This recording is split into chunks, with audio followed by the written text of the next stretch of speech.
जबलपुर में पंडित प्रदीप मिश्रा की शिव पुराण कथा स्थगित, सामने आई है बड़ी वजह। नमस्कार, मैं माही सोनी, आप देख रहे हैं नोफिकर न्यूज। मध्य प्रदेश के जबलपुर शहर में होने वाले सीहोर की पंडित प्रदीप मिश्रा की शिव महापुराण कथा रद्द कर दी गई है। कथा के आयोजकों का आरोप है कि प्रशासन ने उन्हें इस आयोजन की अनुमति नहीं दी, जिसके कारण उन्हें यह निर्णय लेना पड़ा।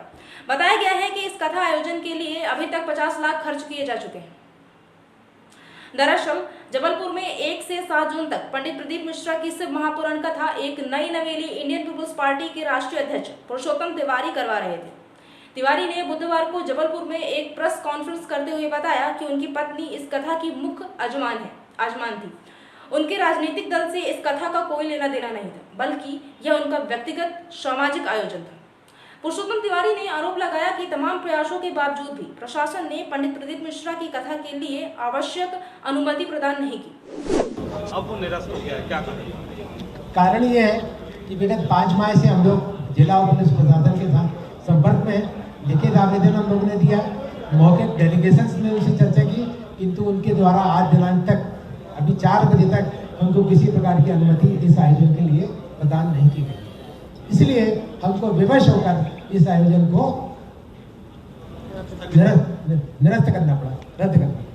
क्या लगता है, क्या जिस तरीके से बागेश्वर धाम के भी यहाँ पर एक बड़ी कथा का आयोजन किया गया था, आपका क्यों निरस्त कर दिया गया? क्या लगता है, पार्टी अपनी जो पार्टी है आपकी उसकी वजह से या कोई राजनीति ऐसी है? देखिए, हर बिंदु पर विचार करने के लिए हमने संस्कारदानी के लोगों को छोड़ रखा है, हमने शिव भक्तों को छोड़ रखा है। तो सब परिस्थिति में निर्णय करें कि इस धार्मिक आयोजन को प्रशासन ने क्यों नहीं करने दिया।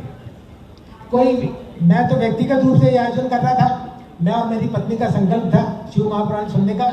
हम लोग का ये व्यक्तिगत आयोजन था, किसी संस्था का आयोजन नहीं था, किसी का पार्टी का आयोजन नहीं था, क्योंकि इसको राजनीति से भी हम दूर रख के चल रहे हैं। परंतु क्योंकि मैं किसी पार्टी का राष्ट्रीय अध्यक्ष हूँ, उसके नाते उनको ये लगता है कि हमको इससे कुछ हासिल हो सकता है, इसके लिए भी विरोध कर सकते हैं।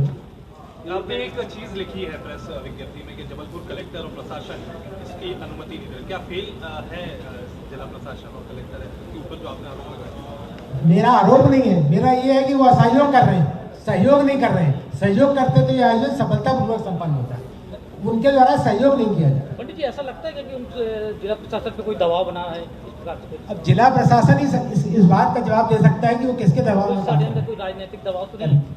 जिला प्रशासन ही जवाब दे सकता है कि राजनीतिक दबाव के रूप में काम कर रहे हैं, वो सामाजिक दबाव के रूप में काम कर रहे हैं, किसी जनप्रतिनिधि के दबाव में काम कर रहे हैं, किसके दबाव में काम कर रहे हैं, उसका जवाब तो माननीय कलेक्टर महोदय ही दे सकते हैं। कितना खर्चा अभी तक हो चुका है? हमारे कथा में कम से कम 50 लाख रुपए का एडवांस हमारे द्वारा विभिन्न कार्यों के लिए दिया जा चुका है। लगभग कितने बार आप लोग, आपका जो प्रतिनिधि मंडल है जो कलेक्टर और जिला प्रशासन। इंडियन पीपुल्स पार्टी के राष्ट्रीय अध्यक्ष पुरुषोत्तम तिवारी ने पंडित प्रदीप मिश्रा की कथा के लिए आवश्यक अनुमति न मिलने के लिए किसी पर सीधा आरोप तो नहीं लगाया, लेकिन उन्होंने इतना जरूर कहा है कि जबलपुर कलेक्टर को जवाब देना चाहिए कि इस धार्मिक आयोजन की अनुमति क्यों नहीं दी गई। कथा न होने से पंडित प्रदीप मिश्रा से जुड़े शिव भक्त नाखुश जरूर हैं। यहाँ बता दें, यह दूसरा मौका है जब मध्य प्रदेश में किसी प्रसिद्ध कथावाचक की कथा रद्द होने के पीछे राजनीतिक कारण बताए जा रहे हैं। इसके पहले बागेश्वर धाम पीठाधीश्वर पंडित धीरेन्द्र शास्त्री ने मैहर में आयोजित राम कथा अचानक कैंसिल कर दी गई, क्योंकि उनके मुख्य यजमान भाजपा से बगावत करके अपनी नई पार्टी बनाने वाले विधायक नारायण त्रिपाठी थे। यह कथा मई में होने वाली थी। इसी तरह अब नई नवेली पार्टी से जुड़े पुरुषोत्तम तिवारी की मेजबानी में हो रही पंडित प्रदीप मिश्रा की कथा समय प्रशासन ने अड़ंगा डाल दिया। जब जबलपुर में पंडित धीरेन्द्र शास्त्री की कथा हो चुकी है, तो प्रशासन को बताना चाहिए कि पंडित प्रदीप मिश्रा की कथा के आयोजन की अनुमति न मिलने की बड़ी वजह क्या है।